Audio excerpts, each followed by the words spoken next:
श्रीमद्वाल्मीकि रामायण किष्किंधा कांड अध्याय 66। जाम्बवान का हनुमान जी को उनकी उत्पत्ति कथा सुनाकर समुद्र लंघन के लिए उत्साहित करना। लाखों वानरों की सेना को इस तरह विषाद में पड़ी देख जाम्बवान ने हनुमान जी से कहा, वानर जगत के वीर तथा संपूर्ण शास्त्रवेताओं में श्रेष्ठ हनुमान, तुम एकांत में आकर चुपचाप क्यों बैठे हो? कुछ बोलते क्यों नहीं? हनुमान, तुम तो वानर राज सुग्रीव के समान पराक्रमी हो तथा तेज और बल में श्रीराम और लक्ष्मण के तुल्य हो। कश्यप जी के महाबली पुत्र और समस्त पक्षियों में श्रेष्ठ जो विनत्यानंदन गरुड़ हैं, उन्हीं के समान तुम भी विख्यात शक्तिशाली एवं तीव्रगामी हो। महाबली महाबाहु पक्षीराज गरुड़ को मैंने समुद्र में कई बार देखा है, जो बड़े बड़े सर्पों को वहां से निकाल लाते हैं। उनके दोनों पंखों में जो बल है, वही पराक्रम तुम्हारी इन दोनों भुजाओं में भी है। इसीलिए तुम्हारा वेग और विक्रम भी उनसे कम नहीं है। वानशिरोमणे, तुम्हारा बल, बुद्धि, तेज और धैर्य भी समस्त प्राणियों में सबसे बढ़कर है। फिर तुम अपने आप को ही समुद्र लांघने के लिए क्यों नहीं तैयार करते? वीरवर, तुम्हारे प्रादुर्भाव की कथा इस प्रकार है। पुंजिकस्थला नाम से विख्यात जो अप्सरा है, वह समस्त अप्सराओं में अग्रगण्य है। तात, एक समय शापवश वह कपियोनि में अवतीर्ण हुई। उस समय वह वानर राज महामनस्वी कुंजर की पुत्री इच्छानुसार रूप धारण करने वाली थी। इस भूतल पर उसके रूप की समानता करने वाली दूसरी कोई स्त्री नहीं थी। वह तीनों लोकों में विख्यात थी। उसका नाम अंजना था। वह वानर राज केसरी की पत्नी हुई।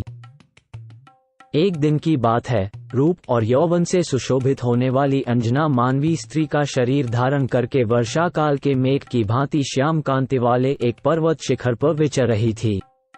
उसके अंगों पर रेशमी साड़ी शोभा पाती थी। वह फूलों के विचित्र आभूषणों से विभूषित थी।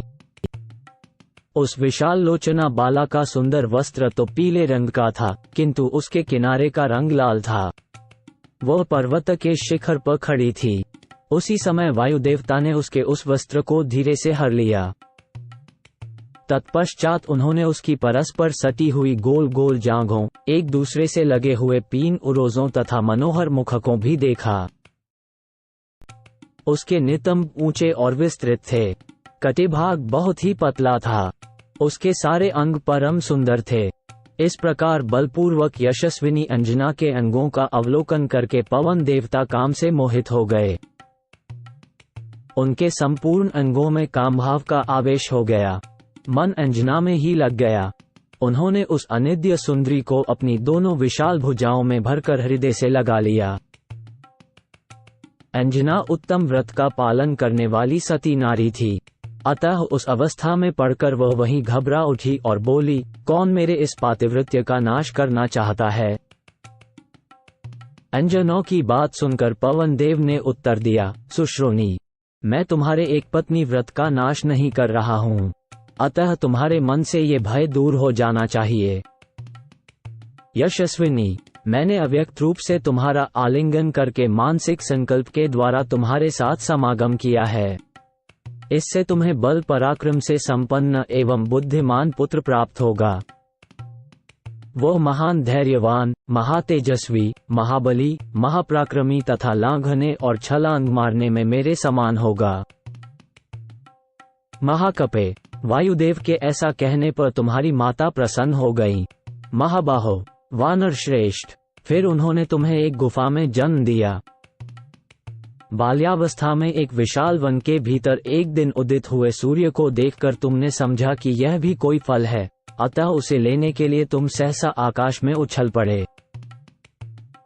महाकपे, 300 योजन ऊंचे जाने के बाद सूर्य के तेज से आक्रांत होने पर भी तुम्हारे मन में खेद या चिंता नहीं हुई।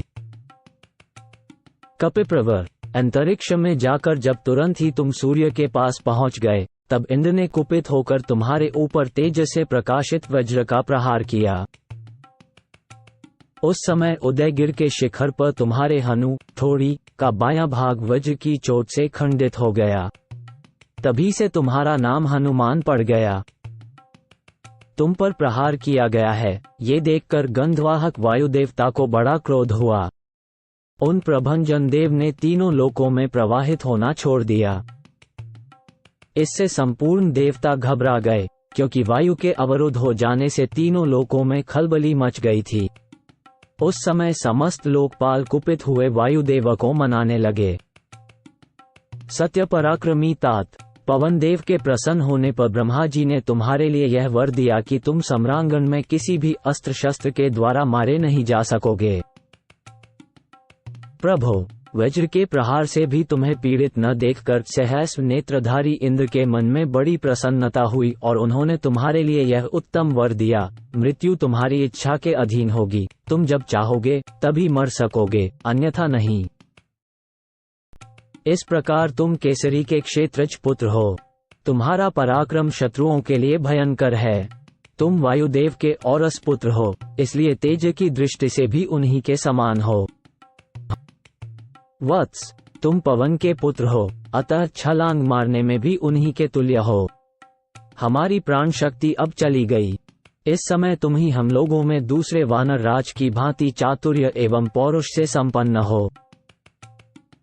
तात, भगवान वामन ने त्रिलोकी को नापने के लिए जब पैर बढ़ाया था, उस समय मैंने पर्वत, वन और काननों सहित समूची पृथ्वी की 21 बार प्रदक्षिणा की थी। समुद्र मंथन के समय देवताओं की आज्ञा से हमने उन औषधियों का संचय किया था, जिनके द्वारा अमृत को मतकर निकालना था। उन दिनों हम में महान बल था। अब तो मैं बूढ़ा हो गया हूँ, मेरा पराक्रम घट गया है। इस समय हम लोगों में तुम ही सब प्रकार के गुणों से संपन्न हो। अतः पराक्रमी वीर, तुम अपने असीम बल का विस्तार करो। छलांग मारने वालों में तुम सबसे श्रेष्ठ हो। ये सारी वानर सेना तुम्हारे बल पराक्रम को देखना चाहती है। वानर श्रेष्ठ हनुमान, उठो और इस महासागर को लांघ जाओ, क्योंकि तुम्हारी गति सभी प्राणियों से बढ़कर है।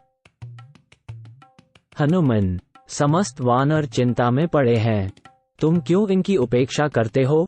महान वेगशाली वीर, जैसे भगवान विष्णु ने त्रिलोकी को नापने के लिए 3 पग बढ़ाए थे, उसी प्रकार तुम भी अपने पैर बढ़ाओ। इस प्रकार वानरों और भालुओं में श्रेष्ठ जाम्बवान की प्रेरणा पाकर कपिवर पवन कुमार हनुमान को अपने महान वेग पर विश्वास हो आया। उन्होंने वानर वीरों की उस सेना का हर्ष बढ़ाते हुए उस समय अपना विराट रूप प्रकट किया।